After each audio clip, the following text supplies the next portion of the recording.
Imagine waking up to a world where optimism trumps extremism in politics. That's the electrifying prospect facing the Netherlands after a snap general election, where the centrist D66 party looks set to emerge as the biggest winner. But here's where it gets controversial. Could this shift really signal a lasting departure from divisive tactics? Or is it just a temporary detour in a nation known for its political roller coasters? Let's dive in and unpack this fascinating turn of events, making sense of it all for everyone, even if you're new to Dutch politics. According to early exit poll data, with a small margin of error of just 1 or 2 seats, the liberal-progressive D66 is on track to secure around 27 seats in the 150-member parliament.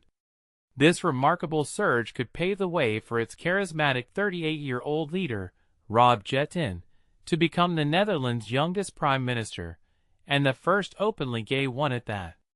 Picture this: a leader who's not only breaking age records, but also shattering barriers in a country where inclusivity is increasingly valued. This outcome represents a triumphant revival for D66, a party celebrating its nearly 60-year history, which saw its representation dwindle to a mere 9 seats in the 2023 elections. In stark contrast, Geert Wilders' far-right Freedom Party, PVV, which had ridden high on anti-immigration rhetoric, is expected to see its seats plummet from 37 to 25. That's a significant blow for a movement that had dominated headlines with its hardline stances. Jetten's campaign, brimming with relentless positivity and infectious energy, resonated deeply with voters weary of the past 2 years. Remember that fractious four-party coalition led by the PVV? It was a government mired in internal squabbles, where infighting overshadowed progress, leaving many feeling disillusioned and unheard. Jetten, in his victory speech to ecstatic supporters in Leiden, celebrated this as D66's strongest showing ever. Millions of Dutch citizens have flipped the page, he declared. They're bidding farewell to the era of negativity, hatred, and defeatism. He urged moving beyond Wilders' influence to build a brighter, more united future for the Netherlands, a vision of government that truly supports all its people. And this is the part most people miss. Even if the final tally crowns the PVV as the top party, Wilders' brief stint in power after their surprising 2023 win seems destined for the history books for now. Why? Because the major centrist and mainstream parties have firmly drawn a line, refusing to join any coalition with his group. It's a clear signal that while the PVV can stir debate, it might not hold the keys to governance. The election was sparked by Wilders' dramatic withdrawal from the government in June, barely a year after taking office. His partners balked at his stringent anti-refugee proposals, which many viewed as impractical, unlawful, or both, policies that could strain international relations and human rights commitments.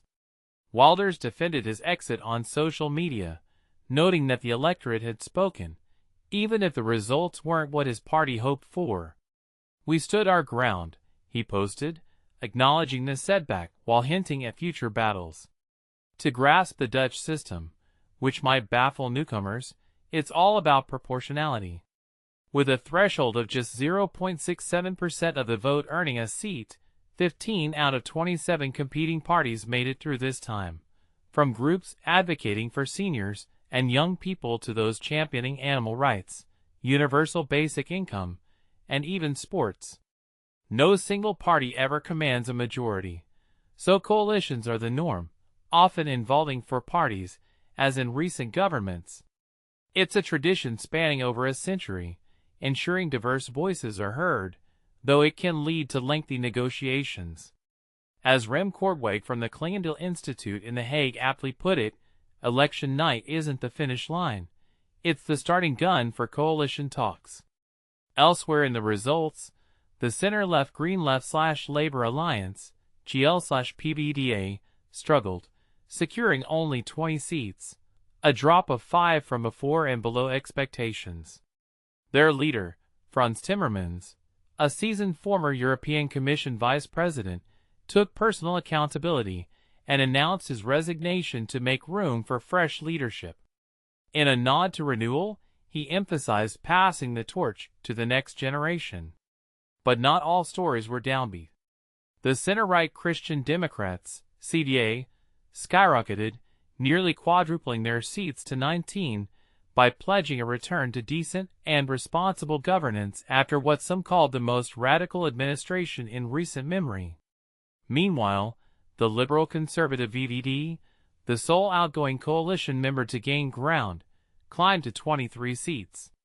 With 76 seats required for a majority coalition, possibilities abound.